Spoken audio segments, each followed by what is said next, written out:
올해 마지막 금요 기도의 시간입니다. 한 해를 마무리하며 하나님 앞에 어떤 기도를 드리는 것이 좋을까, 또 어떤 기도를 위해 어떤 말씀을 나누는 것이 좋을까 고민했습니다. 한 해를 마무리하기에는 무엇보다도 감사가 가장 어울리지 않을까. 하나님이 주신 은혜, 한 해 동안 누린 하나님의 사랑에 감사하며 마무리하는 것이 참 좋죠. 네. 그런데 제가 오늘 하나님의 말씀으로 선택한 본문은 시편 3편 탄식과 탄원의 노래이며 기도입니다. 2022년이 이제 끝나고 2023년 새해가 다가오는 이 시간이지만 우리 가운데 어느 누군가는 우리의 삶의 자리, 변함이 없이 내 삶에 어떤 막혀 있는 부분, 하나님 앞에 눈물 짓고 막막하고 꽉 막힌 것 같은 답답함이 있는 이들이 있다면, 그런 성도들이 있다면 이 시간이 올해의 마지막 기도에는 이 탄식과 탄원의 기도를 하나님 앞에 우리의 기도로 올려드리고 하나님의 도우심을, 하나님의 구원을 간구하는 시간이 되면 좋겠다라는 마음을 주셔서 오늘 탄식과 탄원의 시편으로 함께 말씀을 나누고 기도했으면 좋겠습니다. 이 시편 3편은 다윗이 아들 압살롬에게 쫓길 때, 달아날 때 지은 시로 알려져 있습니다. 아들에게 쫓기는 아버지, 이 비참한 상황 속에서 터져나온 기도가 오늘의 시편입니다. 이 시편의 배경이 있는데요, 다윗에게 여러 아들이 있었습니다. 다윗에게 아내도 많았고 그 아내에게서 나온 각각의 자식들이 있었죠. 그 중에 장남이었던 아들이 있었는데요, 암놈이라는 아들이었습니다. 그런데 이 암놈이 배다른 여동생이었던 다말을 흑심을 품고 강제로 범하게 되죠.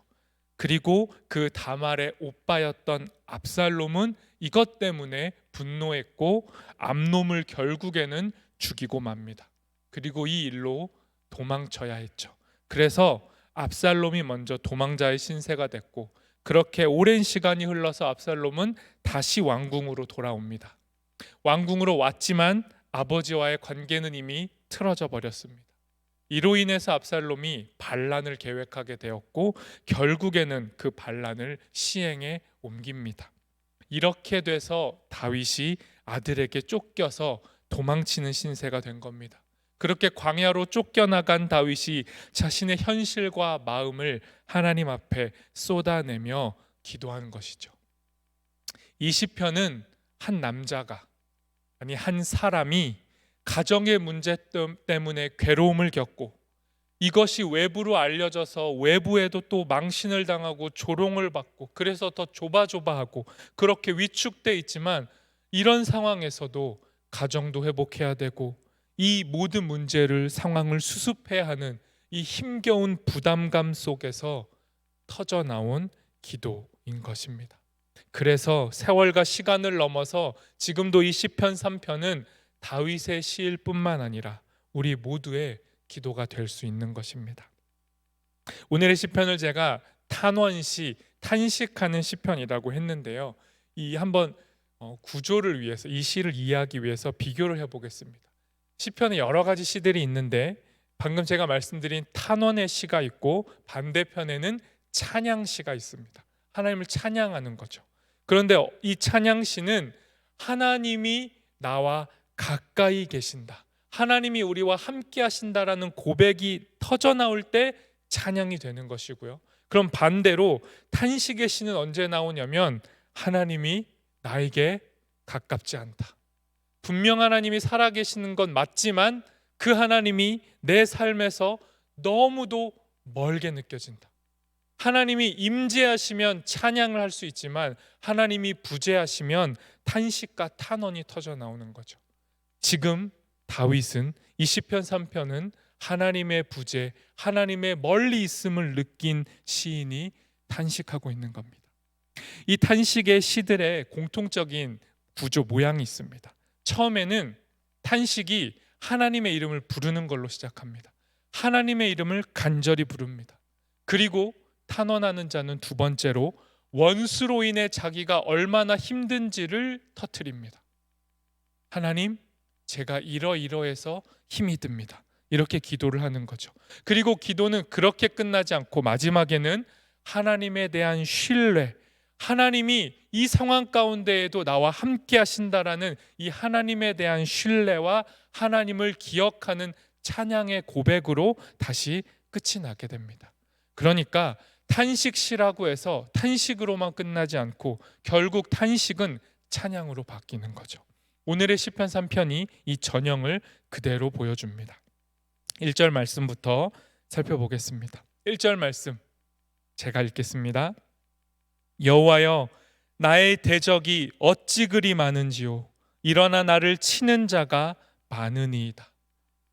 다윗이 지금 이 짧은 한 줄의 문장으로 탄식하는 겁니다. 다윗의 뒤를 쫓고 있는 수많은 적들 때문에 다윗이 탄식합니다. 처음엔 자기를 왕으로 따랐고 인정했던 자들이, 그리고 이제는 아들이었던 자가 어느 순간 돌변하여 자신을 넘어뜨리려고 하는 적이 되어 있는 것이죠. 이런 상황 속에서 1절에서 시인이 이렇게 기도하는 겁니다. 여호와여. 다른 이름을 부르지 않고 이 간결한 부름 속에 자신의 간절함을 담아서 하나님을 부르는 거죠. 수많은 말로는 담아낼 수 없는 진실함과 절실함이 하나님을 부르는 이 외마디 속에 담겨 있는 겁니다. 여호와여. 나를 힘들게 하는 원수가 누구인지는 특정해서 기록해 두지 않았습니다. 그래서 이 시편이 우리의 시가 되고 기도가 되는 거죠. 도대체 얼마나 많은 적이, 특정한 누구인지, 그 적이 누구인지를 설명하지 않고 우리의 상황, 그리고 이 시인의 상황 속에 수많은 원수와 적과 같은 상황이 이 사람을 둘러싸고 있다, 이렇게 고백하는 겁니다. 원수는 많고 나는 혼자인 상황인 것입니다. 혼자가 돼버린 나에게 수많은 적들이, 원수들이 뼈 아프고 가시돋친 말을 던집니다. 2절 말씀 제가 읽겠습니다. 많은 사람이 나를 대적하여 말하기를 그는 하나님께 구원을 받지 못한다 하나이다. 수많은 적들이 뒤쫓아오면서 그것만 해도 힘든데 이렇게 조롱하는 겁니다. 너는 하나님께 구원을 받지 못한다. 새 번역으로는 하나님도 너는 돕지 않는다, 이렇게 말합니다. 공동번역 개정은 더 절실히 표현을 하는데요. 함께 제가 읽어보겠습니다. 너 따위는 하늘마저 버렸다고 빈정대는 자 또한 왜 이리도 많사옵니까? 아들에게 쫓기고 원수들에게 쫓기고 민망하고 너무도 부끄럽고 괴로움에 쌓여서 유대 광야에 홀로 갇혀있는 다윗에게 원수는 넘쳐나고 나는 혼자인 상황 속에 다윗은 다른 누구가 아니라 하나님만 바라볼 수밖에 없었습니다. 그래서 외마디로 외친 겁니다. 하나님, 여호와여 하며 자신의 상황을 터뜨린 것입니다. 3절 말씀, 3절 말씀은 함께 읽도록 하겠습니다. 여호와여, 주는 나의 방패시오 나의 영광이시오 나의 머리를 드시는 자이시니이다. 도망자 신세가 돼서 광야에 숨어있는 다윗은 그 무엇도 자기를 도와주지 못하고 지켜주지 못한다는 그 상황 속에서 하나님만 자신의 방패, 자신의 영광이라고 고백하고 있는 겁니다. 그런데 여러분, 이 다윗의 현실이 그러하듯 우리의 현실의 모습이 어떻습니까? 정말 하나님이 원수와 같은 상황 속에서 우리의 방패가 되십니까? 정말 사방이 꽉 막힌 것 같은 상황 속에 하나님이 우리를 보호해 주십니까?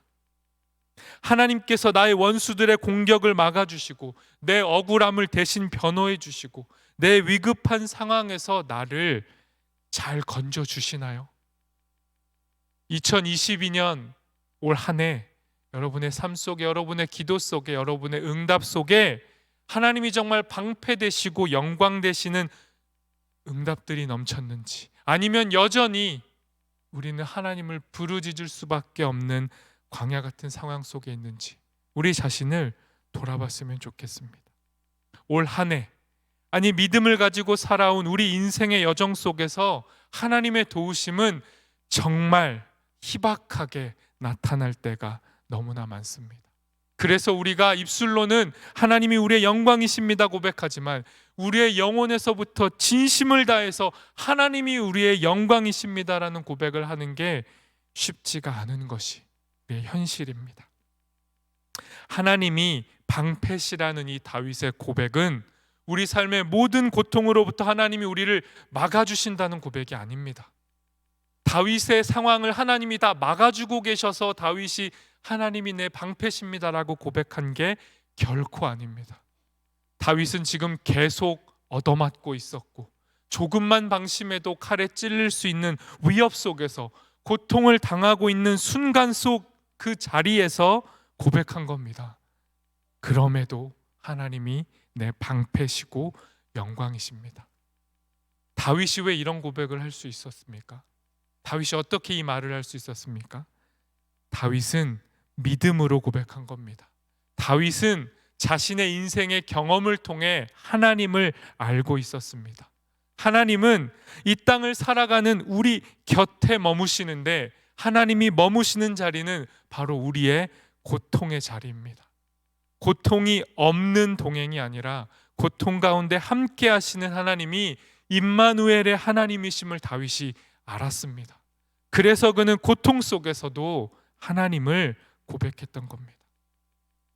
하나님은 아무런 염려, 근심, 걱정, 불안, 두려움이 없는 깨끗한 상황 속에서 우리와 함께 하시는 게 아니라 누추하고 비틀거리고 먼지나고 빈틈투성이고 못난 말구유, 우리의 말구유와 같은 상황 속에서 우리의 넘어짐의 자리에, 우리의 광야의 자리에서 우리와 함께 하시는 겁니다.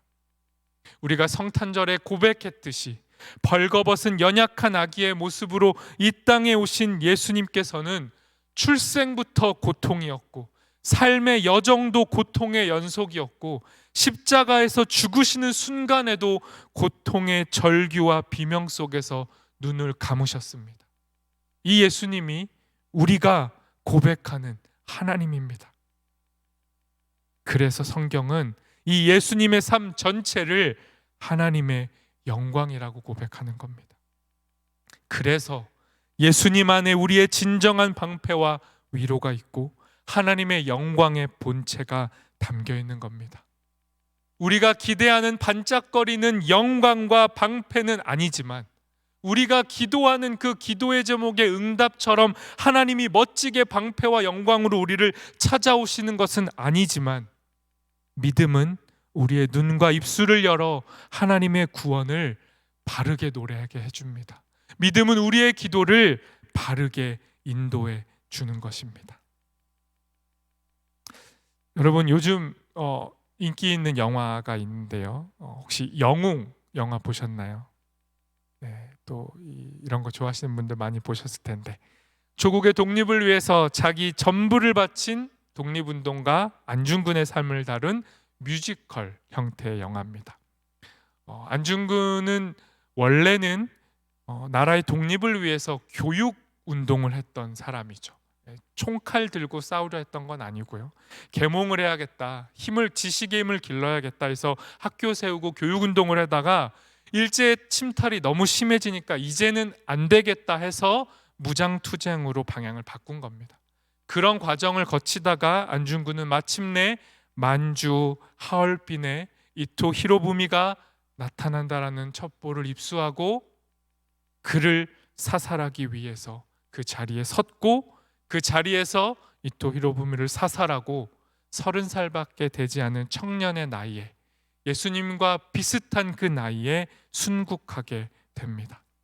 이 안중근의 가톨릭 세례 교인 명이 있는데요.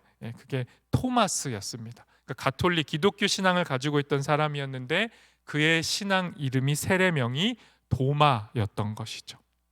이 영화는 도마 안중근이 고통과 죽음 앞에서 절규하며 기도하는 장면을 아주 인상 깊게 보여줍니다. 안중근이 계속해서 항쟁을 하고 투쟁을 하는 장군으로서의 모습만 보여주는 게 아니라 하나님 앞에서 불안해하고 두려워하고 있는 연약한 신앙인의 모습을 보여주는 것이죠. 그리고 영화에서는 그의 기도가 곧 노래가 되어서 울려 퍼집니다. 그 노래의 가사, 장부가, 이 안중근이 지은 장부가라는 시를 가사로 옮겨놓은 노래인데요. 이런 가사입니다. 하늘이시여 도와주소서 우리 꿈 이루도록, 하늘이시여 지켜주소서 우리 뜻 이루도록, 장부의 뜻 이루도록. 안중근은 자기 삶을 다 내던졌고 자기 자녀, 자기 아내, 자기 어머니 다 포기하고 자기 목숨을 걸고 우리의 꿈, 독립이라는 꿈, 우리의 뜻, 장부의 뜻을 이뤄달라고 기도했습니다. 그런데 여러분, 하나님께서 이 간절한 안중근의 기도에 응답을 하셨습니까? 하시지 않았습니까? 하나님께서 안중근의 삶을 도와주시고 지켜주셨습니까? 장부로 태어나서 그가 신앙 안에서 품었던 뜻이 그의 현실에서 이루어졌나요?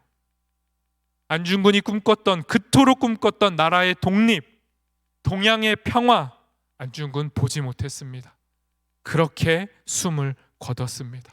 그리고 남겨진 그의 가족들이 어땠겠습니까? 더욱더 비참한 삶을 살아야 했습니다.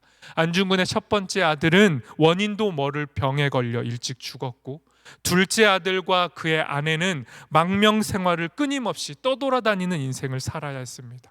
일본의 감시는 이들이 죽는 순간까지 계속되었고, 그래서 이들은 가난하고 비참한 삶, 인간 이하의 삶을 살다가 죽어야 했습니다. 지금도 일제에 의해서 감춰준 안중근의 유해는 행방을 알 길이 없고, 독립이 됐고 지금은 일본보다 우리가 더 강력하다라고 주장할 수도 있는 때가 되었음에도 여전히 독립된 조국의 땅에 묻히기를 원했던 그의 바람은 이루어지지 않았습니다. 안중근의 꿈은 여전히 이루어지지 않았습니다.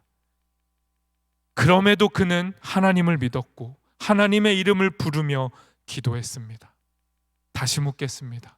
안중근에게 하나님은 방패시고 영광이셨습니까? 여러분의 삶에 하나님은 방패이시고 영광이십니까? 원수는 그대로고 우리의 고통도 그대로고 2022년에 내 삶과 경제적 형편과 내 육체적 아픔과 내 정신적 고통은 그대로고 2023년에도 크게 달라지지 않을 것 같은 것이 분명한 사실일지라도 하나님을 믿는 자는 고개를 들고 이렇게 고백합니다. 3절 말씀을 다시 한번 고백하겠습니다. 3절 말씀 고백하실 때 개정개역에는 사라져 있는 너무도 중요한 저 세 글자를 첨언해서 읽어보겠습니다. 같이 읽겠습니다. 그러나 여호와 주는 나의 방패시오 나의 영광이시오 나의 머리를 드시는 자이시니이다. 제가 좋아하는 청파교회 김기성 목사님이 믿음을 이렇게 표현하시더라고요. 믿음은 자기 속에 기둥 하나가 서는 것이다. 고통과 좌절 속에서 고개를 숙이고 있는 우리의 인생들, 그 고개를 팍 숙이고 있는 그 삶에 믿음은 하나의 기둥을 세워주는 겁니다. 그래서 그 기둥을 힘삼아 우리는 고개를 드는 거죠. 우리의 머리를 드는 겁니다. 그리고 살아계신 하나님을 바라보는 겁니다. 내 상황의 무거움에 주목하는 게 아니라 보이지 않는 기둥이 되신 하나님을 바라보는 것, 이게 믿음입니다. 그리고 이어서 또 김기성 목사님이 이런 멋진 표현을 합니다. 너무 좋아서 제가 2번이나 인용을 하는데 이런 말을 합니다. 믿음의 사람인 신앙인은, 믿는 사람은 독립의 사람이다. 무슨 말입니까? 고통과 좌절과 불안과 낭만 그 상황 속에 주저앉아 있는 사람에게 하나님께서 허락하시는 믿음, 그 선물인 믿음이 한 사람을, 좌절과 낭망 속에 있는 한 인간을 독립, 홀로 서게 한다는 겁니다. 믿음은 무너진 우리 안에 기둥을 세워주고 우리를 일어서게 만드는 겁니다. 이렇게 본다면 신앙인이었던 안중근은 비록 독립을 보지 못하고 죽었으나 신앙 안에서, 하나님 안에서 안중근은 이미 독립된 사람이었습니다. 믿음을 통해 하나님 안에서 독립을 경험한 자는 세상 그 어떤 힘도 그를 가둬둘 수 없습니다. 우리가 믿음으로 하나님을 기억하고 하나님을 다시 부르고 다시 하나님을 찾는다면 하나님께서는 반드시 우리 삶에 응답하십니다. 4절 말씀을 함께 읽어보겠습니다. 같이 읽습니다. 내가 나의 목소리로 여호와께 부르짖으니 그의 성산에서 응답하시는도다. 우리가 우리의 믿음의 눈을 들어 하나님을 바라본다면, 우리가 변하지 않는 상황 속에서 기도의 자리에 나와 하나님을 향해 소리를 높인다면 하나님은 반드시 응답하십니다. 하나님을 믿는 자에게도 위험과 고통이 따르지만 그 상황 속에서 하나님을 향한 믿음은 우리 안에 기둥을 세우고 중심을 세우고 하나님을 다시 고백하게 만들어주는 겁니다. 5절 말씀도 우리 함께 고백해 보겠습니다. 내가 누워 자고 깨었으니 여호와께서 나를 붙드심이로다. 다윗은 절박한 상황 속에서 적들이 너무도 많은 숫자가 자기를 쫓아오는 상황 속에서도 누워서 고나게 잤고 그 잠에서 깨어 일어날 수 있었습니다. 그리고 그 이유를 이렇게 고백하는 겁니다. 여호와께서 나를 붙드심이로다. 하나님이 자신을 붙잡아주고 계심을 믿었기 때문에 탄식과 한탄이 터져나오는 상황 속에서도 다윗은 자고 깰 수 있었던 겁니다. 우리가 잠든 상황 속에서도 하나님은 우리의 눈이 되어주시고 귀가 되어주시고 우리가 잠든 자리에서도 우리를 지키시는 분입니다. 그러니 믿음은 우리로 하여금 하나님을 향한 신뢰를 회복시켜 주는 겁니다. 하나님이 어떤 분인지, 우리를 어떻게 지키시는 분인지, 왜 하나님이 진짜 우리의 방패와 영광이신지를 믿음은 우리에게 다시 말해주는 겁니다.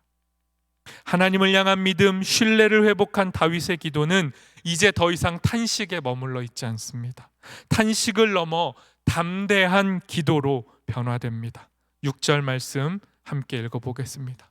담대한 다윗의 기도 읽겠습니다.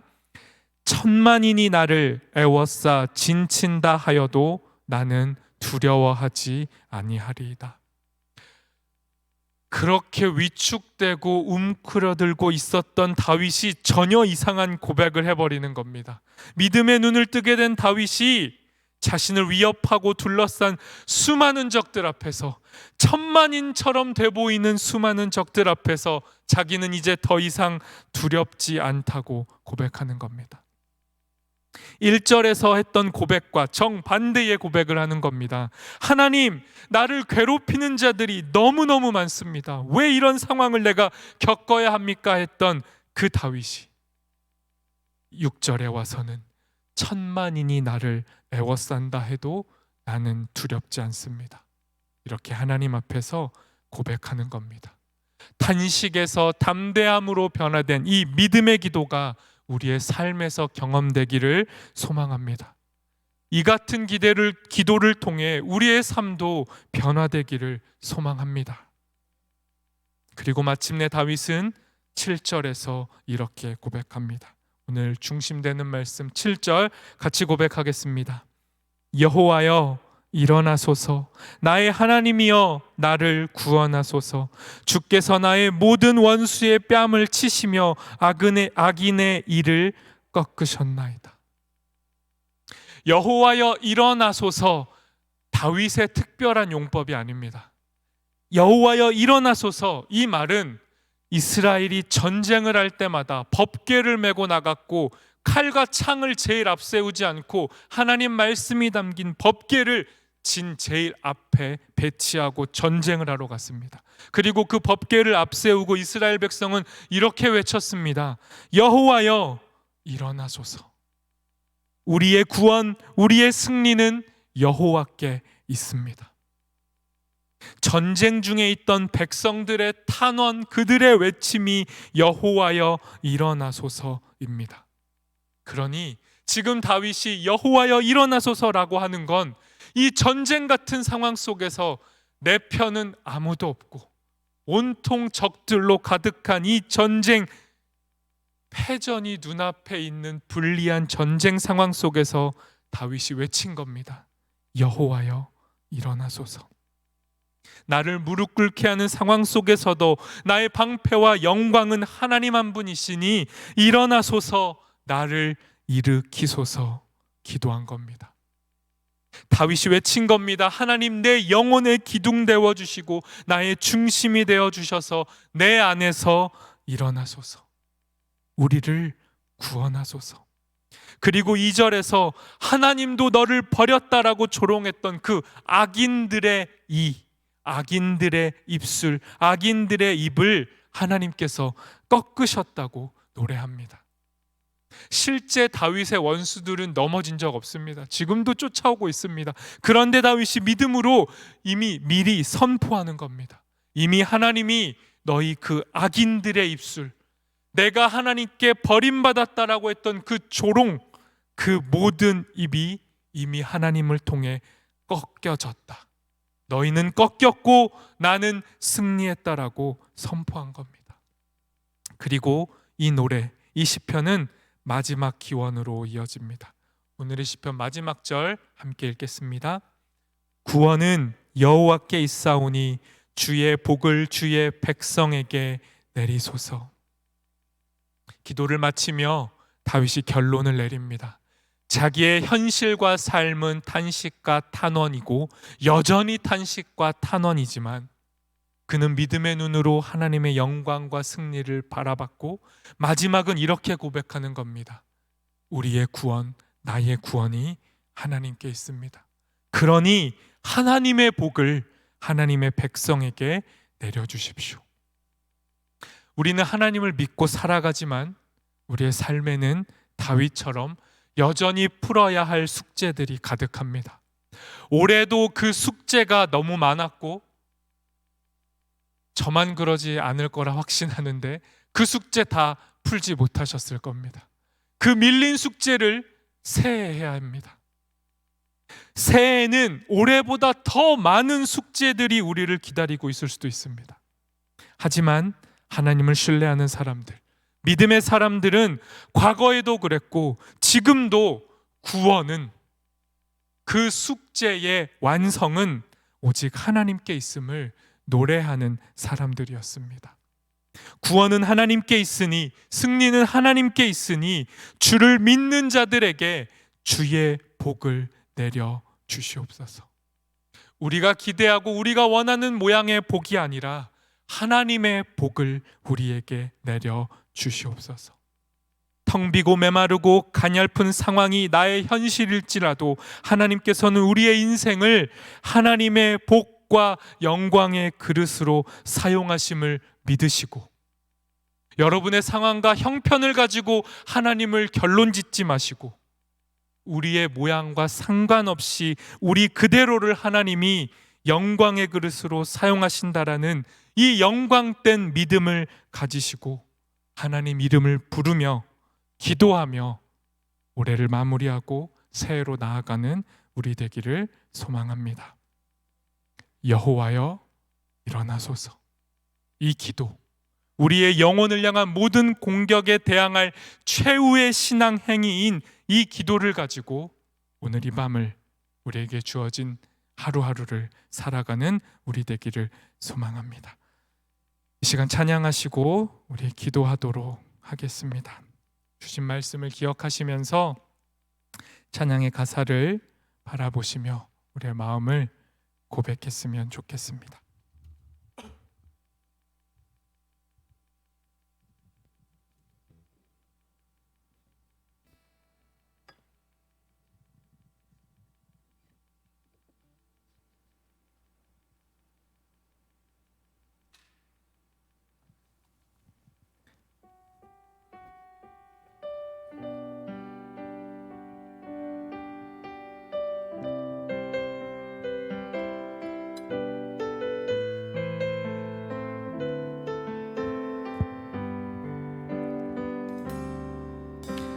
주님 제 마음이 너무 둔해서 주님을 볼 수 없습니다. 이 땅에 속하여 이 땅만 보다가 주님 손을 놓쳤습니다. 나는 나그네로 왔는데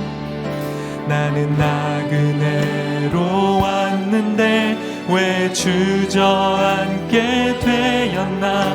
나는 정직이인데 언제부터 내 삶의 주인이 되어 버렸나.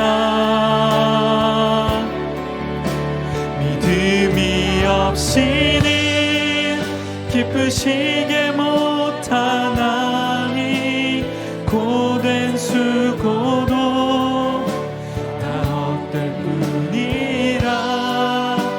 믿음이 없어서 무너진 삶의 모든 자리에 다시 주님을 기다립니다. 주님 제 마음이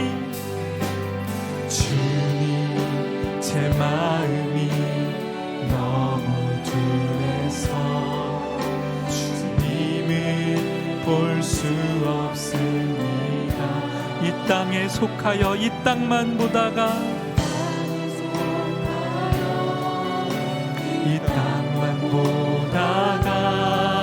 주님 손을 놓쳤습니다. 나는 나그네로 왔는데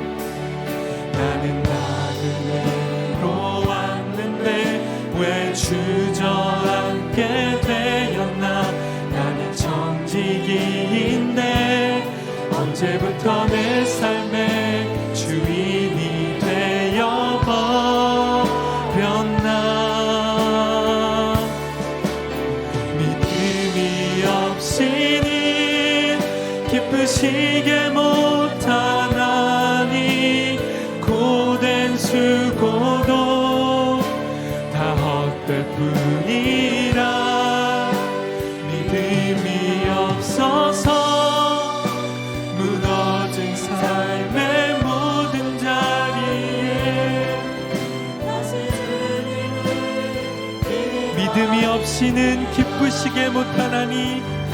믿음이 없이는 기쁘시게 못하나니 주를 찾는 자 반드시 만나리. 믿음이 없어서 무너진 삶의 모든 자리에 다시 주님을 기다립니다. 우리 이 시간 주신 말씀을 기억하며 하나님 앞에 기도하겠습니다. 하나님, 한 해를 마무리하지만 여전히 힘겨운 현실 속에 탄식하며 탄원하며 신음하고 있는 이들의 소리를 기도로 받아 주시옵소서. 하나님만이 우리의 방패시며 영광이심을 믿음으로 고백하게 하여 주시옵소서. 여호와여, 일어나사 우리 안에 믿음의 기둥을 세워주시고 주와 함께 새해에도 믿음의 사람으로 살아가게 하옵소서. 함께 기도하겠습니다.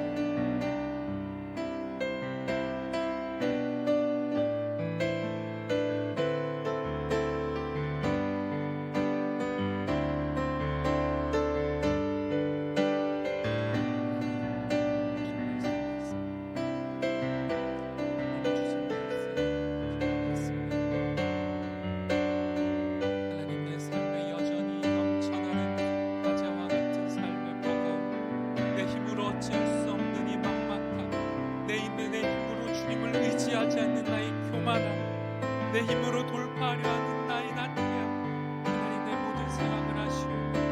하나님, 다시 한번 나의 탄식과 탄원을 기도로 받아주십시오. 내 인생 나의 삶을 둘러싸고 진치고 있는 원수와 적들이 나의 현실일지라도 주님 오셔서 내 입술에 주님 믿음을 담아주셔서 하나님 일어나셔서 저 적들의 원수의 입술을 꺾으시고 내 삶의 진실로 하나님 당신이 방패되시며 영광이심을 고백하게 허락하여 주옵소서. 주님이 오시지 않으면, 나에게 믿음을 허락하시지 않으면 나는 고개를 들 수 없습니다. 하나님, 우리가 믿음의 눈을 들고 우리 안에 그 믿음의 기둥으로 세워져서 주님 앞에 온전한 찬양과 찬송과 감사를 드릴 수 있는, 주님, 우리의 무너진 무릎과 무너진 고개와 우리의 무너진 모든 영혼을 일으켜 세워 주시옵소서. 하나님, 다윗처럼 고백하기를 소망합니다. 하나님, 다윗의 고백이 우리의 기도가 되기를 소망합니다. 무너진 자리에 주의 이름을 다시 부르짖기를 소망합니다. 주님만이 우리의 영광 되심을 선포할 수 있는 새로운 눈을 우리에게 허락하여 주십시오. 무너지고 낭망하고 넘어져 있는 내 현실의 자리도 주님의 영광이 얼마든지 담길 수 있음을 보게 하여 주십시오. 말구에 나신 아기 예수님이 그 구유에도 담기신 것처럼 하나님, 정말로 눈물 짓고 탄식하는 자리마다 오셔서 주님의 영광을 담아 주시옵소서.